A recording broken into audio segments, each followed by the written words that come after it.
এক তো গরম, আবার এই গরম দিয়ে যদি আমরা কোনো অপসংস্কৃতি গ্রহণ করি, এটা কি ভালো না আরো খারাপ? তিনটা গরম আমাদেরকে জাহান্নামের কথা স্মরণ করায়। বলেন তিনটা গরম, বলেন তিনটা গরম জাহান্নামের গরমের কথা স্মরণ করায়।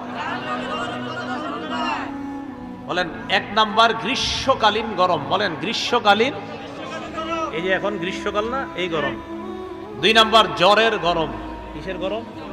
জ্বর ওঠে না আমাদের, এই জ্বরের গরম। গরমের তীব্রতা এটা জাহান্নামের উত্তাপের অংশ। বলেন সবাই, গরমের তীব্রতা বলেন জাহান্নামের উত্তাপের অংশ।